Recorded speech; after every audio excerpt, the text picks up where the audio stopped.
नमस्कार, मैं हूं श्वेता झा और आप देख रहे हैं आज तक। इस वक्त की बड़ी खबर आपको बता दें, कड़कड़डूमा कोर्ट ने 1984 सिख विरोधी दंगों के मामले में सीबीआई की क्लोजर रिपोर्ट पर सवाल उठाए हैं। कोर्ट ने कहा है कि सीबीआई ये बताए कि उसने जगदीश टाइटलर के खिलाफ क्या कार्रवाई की है, क्योंकि टाइटलर के खिलाफ सबूत सामने आए थे। हमारे संवाददाता पूनम शर्मा हमारे साथ जुड़ गई हैं। पूनम, पूरी खबर बताएं। देखिए, इस मामले में आज जो विक्टिम्स हैं उनके लॉयर्स की तरफ से कहा गया कि इसमें सीधे सीधे मनी लॉन्ड्रिंग का केस बनता है टाइटलर के खिलाफ, क्योंकि इन्होंने विटनेसेस को पैसा पहुंचाया और तकरीबन 5 करोड़ रुपया टाइटलर ने अपनी बहन की मदद से विक्टिम्स को प्रभावित करने के लिए अपने बयान बदलने के लिए दिया। तो इस मामले में कोर्ट ने ये तमाम बातें सुनने के बाद सीबीआई को बोला है कि सीबीआई के पास अगर इस मामले में सारे सबूत हैं तो उन्होंने अब तक कोई कार्रवाई क्यों नहीं की और क्या कार्रवाई की है वो कोर्ट को बताएं। 26 जून की जो डेट है वो इसमें नेक्स्ट डेट ऑफ हियरिंग लगी है, यानी अगली तारीख पर यह तय होगा कि इस मामले में कोर्ट का अपना क्या रुख रहेगा। 3 बार सीबीआई इस मामले में टाइटलर के मामले में आपको बताना चाहेंगे क्लोजर रिपोर्ट फाइल कर चुकी है और क्लीन चिट दे चुकी है। ऐसे में देखना होगा कि अब जब सीधे तौर पर मनी लॉन्ड्रिंग की बात हो रही है तो कोर्ट कितना कन्विंस हो पाता है सीबीआई की रिप्लाई से, और सीबीआई आखिर अब कोर्ट को इस मामले में क्या बताएगी। इसके अलावा अमिताभ बच्चन ने जो बयान दिए थे इस पूरे मामले में कि टाइटलर 3 मूर्ति में मौजूद थे या नहीं, वो भी आज विटनेसेस को उसकी पूरी कॉपी दी गई है, जिसमें बताया गया है अमिताभ बच्चन की तरफ से कि उन्हें नहीं पता कि 3 मूर्ति में ये पूरे दिन वहां पर थे या नहीं थे।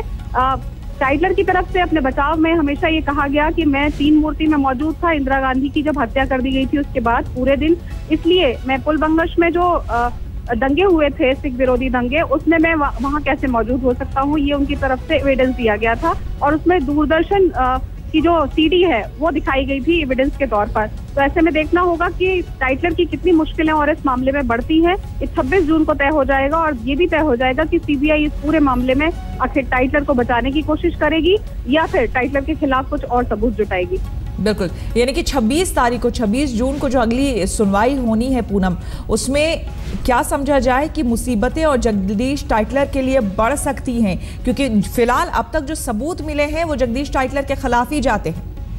बिल्कुल, क्योंकि जो विक्टिम्स की तरफ से आर्गुमेंट हुआ है आज, उसमें ये तक बताया गया है कि टाइटलर ने अभिषेक वर्मा की मदद से इस मामले में पैसे पहुंचाए अपनी बहन तक, और उसके बाद वहां की गवर्नमेंट ने उस पैसे को सीज भी किया। उसके बाद दोबारा डिफ्रीज किया गया बैंक के थ्रू और फिर वो पैसे पहुंचाए गए। और ये तमाम जो ट्रांजैक्शन है वो किस तरह से हुआ और बैंक के जो प्रूफ्स हैं वो टाइटलर के खिलाफ जा सकते हैं। तो इस पूरे मामले में अब सीबीआई क्या स्टैंड लेती है ये देखना होगा, और सीबीआई के स्टैंड से कोर्ट कितना संतुष्ट हो पाता है या फिर कोर्ट दोबारा इंक्वायरी के लिए ऑर्डर करता है। ये तमाम चीजें ऐसी होंगी जिस पे टाइटलर का भविष्य निर्भर है कि उनकी आने वाले वक्त में मुश्किलें कुछ घट पाएंगी या फिर और बढ़ेंगी। पूनम, आपसे जानना चाहेंगे, चूंकि 1984 जो सिख विरोधी दंगा है, इसकी जहन में, लोगों के जहन में अभी भी वो यादें ताज़ा हैं और जो दंगे से प्रभावित लोग हैं वो अब भी परेशान है, क्योंकि अब तक उन्हें उनका हक नहीं मिला है। अब तक इस पूरे मामले में फैसला जो है वो नहीं आ पाया है।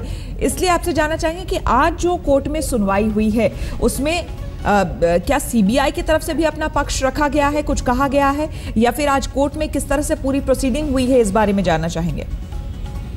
देखिए, जो विक्टिम्स की तरफ से है ये तमाम चीजें पेश की गई है कि कैसे उन्होंने इस मामले के जो गवाह थे उनको प्रभावित करने के लिए पैसा पहुंचाया, वो अपने बयान बदलें या पहले जो बयान दे चुके हैं उनसे मुकरें। ये तमाम इस तरह की चीजें हैं जो अपने आप में इस पूरे केस में बहुत ही संवेदनशील जो रोल है वो प्ले कर सकती हैं, क्योंकि अगर ये साबित होता है कि उन्होंने गवाहों को प्रभावित करने के लिए पैसा पहुंचाया तो इसमें उन्हें 7 साल की सजा हो सकती है। इसके अलावा अगर ये साफ हो जाता है कि हवाला के थ्रू मनी पहुंचाया गया, उसमें अलग अलग धाराएं लगेंगी, उसमें भी पनिशमेंट होगी। और इसके अलावा जिस तरह से अमिताभ बच्चन ने अपना बयान पूरा दिया है कि उन्हें नहीं पता कि टाइटलर पूरे वक्त के लिए 3 मूर्ति में 1 नवंबर में मौजूद थे या नहीं 1984 को, तो ये तमाम चीजें टाइटलर के अगेंस्ट में जा रही हैं। अब ऐसे में कोर्ट अगर खुद इन सभी चीजों को देखती है और ऑर्डर करती है दोबारा सीबीआई को, और सीबीआई भी जो फिलहाल अभी सबूत है, चाहे वो बैंक में पैसा पहुंचाया गया हो और उसके बाद से डिफ्रीज कराया गया, उसके बाद वो बांटा गया, वो तमाम चीजें जो है वो टाइटलर के अगेंस्ट में जाती हैं। और अगर कोर्ट में ये तमाम चीजें प्रूव हो पाई तो निश्चित रूप से टाइटलर की मुश्किलें इस मामले में बढ़ेंगी। हालांकि बहुत लंबा वक्त हो चुका है जो इस मामले के विक्टिम है उनको इंतजार करते हुए इंसाफ के लिए। 31 साल कंप्लीट हो चुके हैं, देखना होगा उनका इंतजार और कितने वक्त में खत्म होगा। बिल्कुल, बहुत बहुत शुक्रिया पूनम आपका तमाम जानकारी के लिए।